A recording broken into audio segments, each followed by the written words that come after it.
Halo guys, welcome back to my YouTube channel. Dan di video kali ini aku bakal bahas topik yang sangat menarik, tapi agak beda dari biasanya. Kalau biasanya aku bawain beauty, finance, dan lainnya, sekarang aku bakal bawain topik tentang manajemen sumber daya manusia. Aku bakal ngebahas sebuah jurnal yang meneliti tentang gimana sih sumber daya manusia yang kita butuhkan di masa saat ini, terutama di era digital 4.0. Jadi stay tune terus.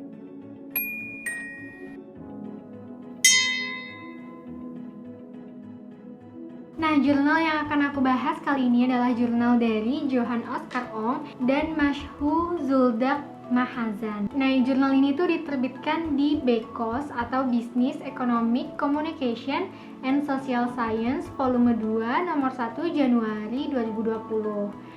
Jadi ini jurnal terbaru, penelitian terbaru tentang bagaimana kita seharusnya memanajemen sumber daya manusia di era saat ini.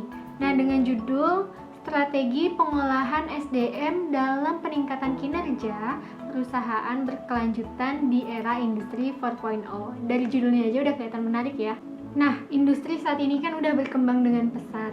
Untuk mengimbangi perkembangan industri tersebut, kita butuh pengelolaan sumber daya manusia yang juga berkembang. Apalagi sekarang industri ini lagi dikuasain sama generasi milenial dan generasi Z, di mana generasi Z dan generasi milenial ini terkenal cenderung lebih melek teknologi, tapi kurang sabar dalam berorganisasi. Metode penelitian yang digunakan dalam jurnal ini adalah metode analisis deskriptif.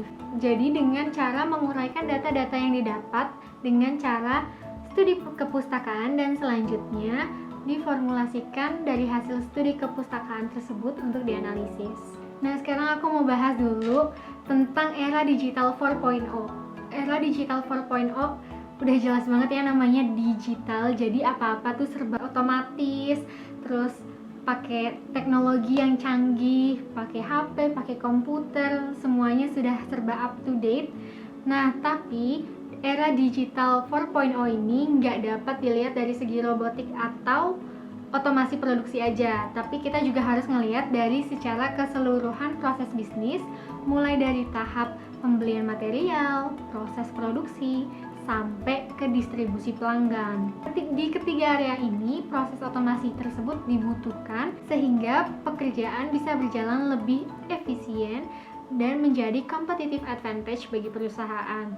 Dengan otomasi ini, pengambilan keputusan juga lebih cepat. Nah, kalau kita udah ngerti nih kira-kira gambaran digital 4.0 tuh kayak gimana, selanjutnya aku mau bahas tentang kaum milenial itu ciri-cirinya tuh seperti apa. Pastikan beda ya dari ciri-ciri pendahulunya. Menurut SCAR, dalam penelitian yang tahun 2019, milenial ini punya beberapa karakteristik. Yang pertama, dia ini selalu tampil percaya diri. Yang kedua, kaum milenial menganggap pekerjaan sosial dan kerja sama tim akan menghasilkan output yang baik. Dan yang ketiga, milenial menginginkan atmosfer kerja di mana mereka akan mendapat kepercayaan dan kebebasan dari atasannya. Jadi, mereka juga cenderung ingin bekerja di tempat dengan image dan lingkungan yang nyaman, seperti perabotan yang bagus, gedung yang prestisius, dan lain-lain. Nah, yang keempat, milenial tidak menyukai deskripsi yang monoton. Mereka senang belajar dan mendalami hal baru dan mengalami hal baru. Yang kelima, fleksibilitas dalam hal waktu kerja menjadi dambaan milenial. Mereka mahir menggunakan teknologi komunikasi untuk menunjang fleksibilitas kerja. Yang keenam, milenial cenderung menyukai aspek kekeluargaan dari komunitasnya atau lingkungan kerjanya. Dan yang ketujuh, milenial cukup tegas dengan istilah loyalitas. Selama perusahaan memberikan tawaran dan memenuhi apa yang mereka butuhkan, mereka cenderung tidak akan berganti pekerjaan. Dan yang kedelapan, milenial tidak mempunyai isu tertentu dengan pemberian gaji. Gaji yang baik itu bagus, namun pengembangan diri untuk milenial lebih mereka harapkan. Nah, itu dia karakteristik kaum milenial yang sekarang menjadi tantangan bagi perusahaan untuk dapat memanage kaum milenial dan generasi Z tersebut. Karena menurut Resource Based View Theory atau RBV, sumber daya sebagai penentu keberhasilan organisasi.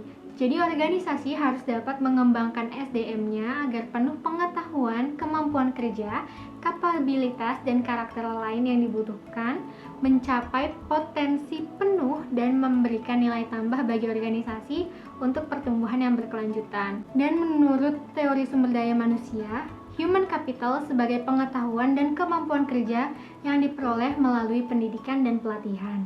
Jadi, teori ini percaya bahwa dengan SDM yang unggul akan menjadikan organisasi tersebut menjadi lebih unggul.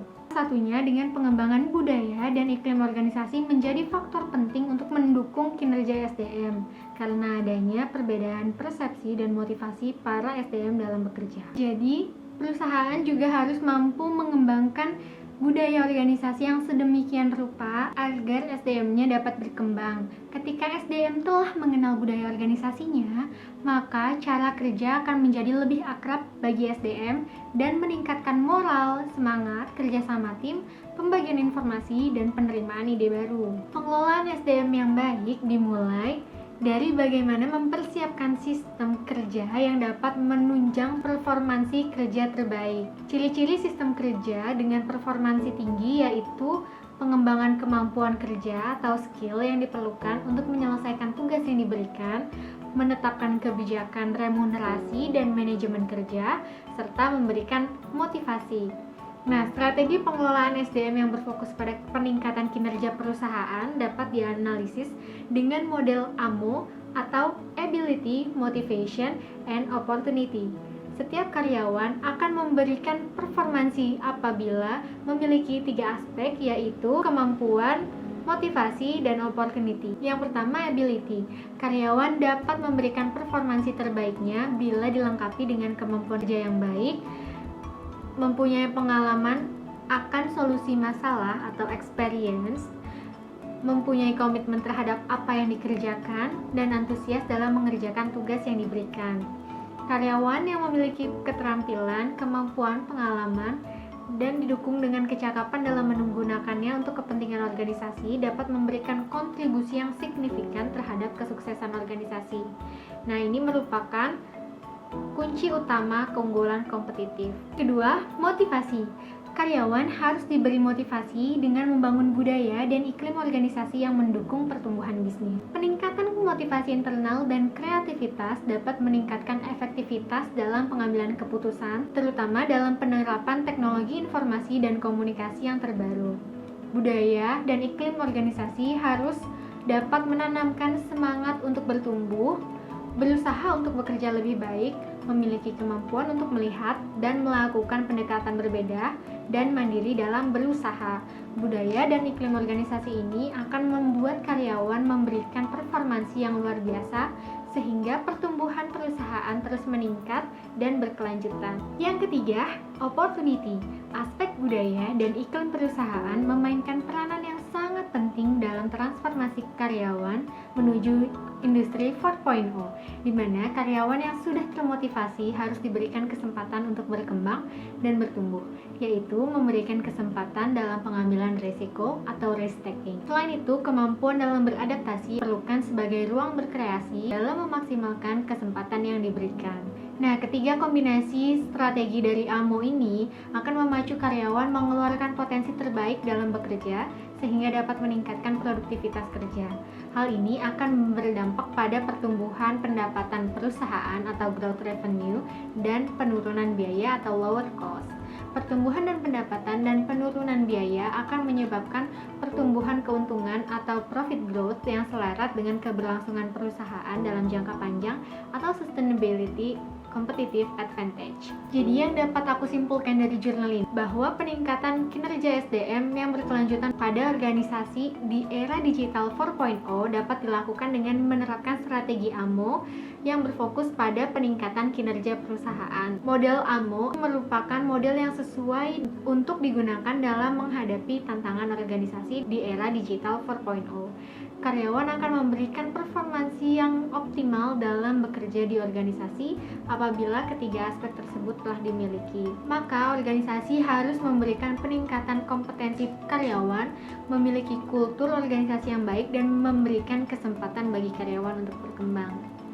Nah, itu dia pembahasan jurnal kali ini. Semoga apa yang tadi aku sampaikan bisa bermanfaat buat kita semua ya. Amin. Jangan lupa di like, comment, dan subscribe video ini. Dan share juga ke teman kalian biar kita sama-sama memahami apa sih yang dibutuhkan perusahaan di era digital saat ini. Oke, see you in the next video. Bye-bye!